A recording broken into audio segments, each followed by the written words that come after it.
बिस्मिल्लाहिर्रहमानिर्रहीम। इय्याक नअबुदु व इय्याक नस्तईन रब्बि इश्रह ली सदरी व यस्सिर ली अमरी वहलुल उक़दतन मिन लिसानी यफ़क़हू क़ौली।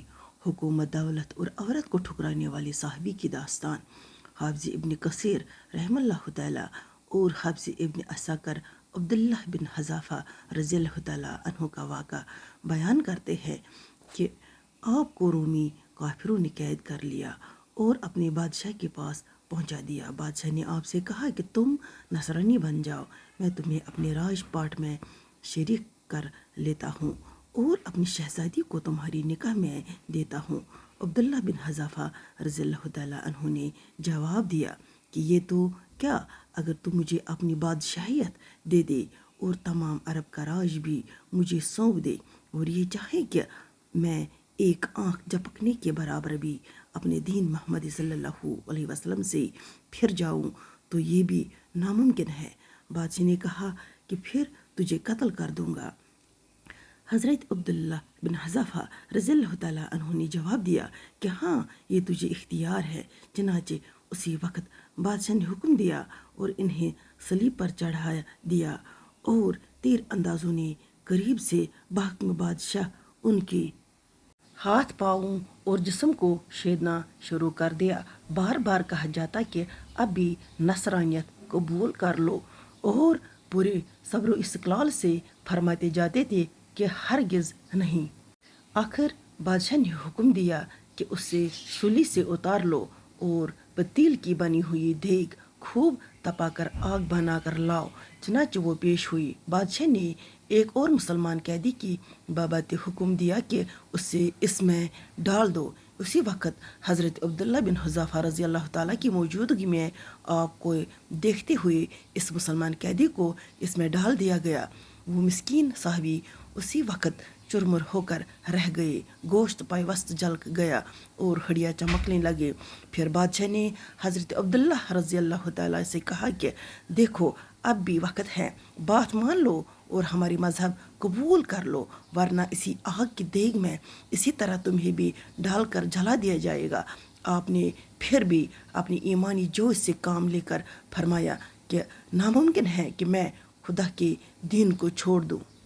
इसी वक्त बादशाह ने हुक्म दिया कि इन्हें चरखी पर चढ़ाकर इसमें डाल दो। जब ये इस आग की देग में डाले जाने के लिए चरखी पर उठाए गए तो बादशाह ने देखा कि इनकी आंखों में आंसू निकल रहे हैं।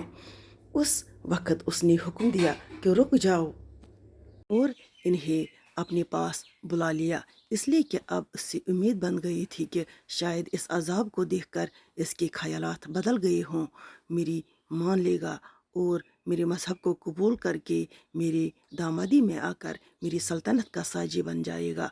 लेकिन बादशाह की ये तमन्ना बेसूद निकली। हज़रत अब्दुल्लाह रज़ियल्लाहु ताला ने फरमाया कि मैं सिर्फ इस वजह से रोया था कि आज एक ही जान है जिससे राह खुदा में इस अजाब के साथ कुर्बान कर रहा हूँ।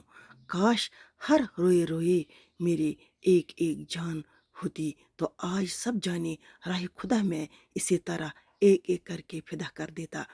वैध रिवायत में है कि आपकी कैद खाने में रखा और खाना पीना बंद कर दिया। कई दिन के बाद शराब और खंजीर का गोश्त भेजा, लेकिन आपने इस भूख पर भी इस तरह तवज्जो तक न फरमाई। बादशाह ने आपको बुला भेजा और उससे न खाने का सबब दरियाफ्त किया तो आपने जवाब दिया कि इस हालत में मेरे लिए जायज़ तो हो गया है, लेकिन मैं तुझ जैसे दुश्मन को अपने बारे में खुश होने का मौका भी नहीं देना चाहता।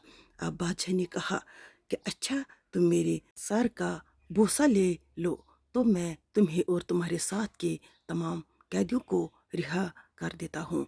आपने इसे कबूल फरमा लिया और इसके सर का बोसा ले लिया और बादशाह ने भी अपना वादा पूरा किया। आप इस तरह से अपने साथियों को छुड़ाने में कामयाब हो गए। अब्दुल्लाह बिन हुज़ाफ़ा रज़ियल्लाहु ताला यहाँ से आज़ाद होकर हज़रत उमर फ़ारूक रज़ियल्लाहु ताला के पास पहुँचे तो आपने इन्हें बड़े अदब के साथ मिंबर रसूल सल्लल्लाहु अलैहि वसल्लम पर बिठाया اور فرمایا کہ عبداللہ رضی اللہ تعالیٰ اپنا واقعہ ہم کو سناؤ۔ چنانچہ جب آپ نے شروع کیا تو خلیفۃ المسلمین رضی اللہ تعالیٰ کی آنکھوں سے آنسو بہنے لگے، تو آپ نے فرمایا کہ ہر مسلمان پر حق ہے کہ عبداللہ رضی اللہ تعالیٰ کی پیشانی چومے، اور میں ابتدا کرتا ہوں یہ فرما کر پہلے آپ نے ان کے سر کا بوسہ لیا اور پھر جمعیہ مسلمانوں نے۔ باقی والسلام۔